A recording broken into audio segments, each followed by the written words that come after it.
ላውራ ዛሬም ነገም እስራኤል ቅዱስ አንተው ተባረክ።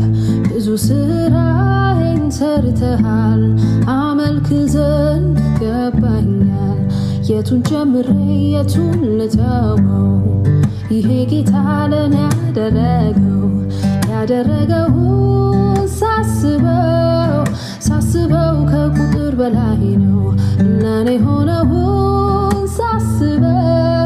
ሳስበው ከቁጥር በላይ ነው። ክብር ላውራ ዛሬም ነገም እስራኤል ቅዱስ አንተው ተባረክ።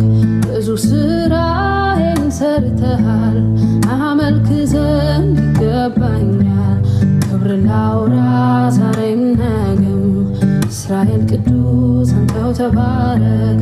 ብዙ ስራዬን ሰርተሃል አመልክ ዘንድ ይገባኛል።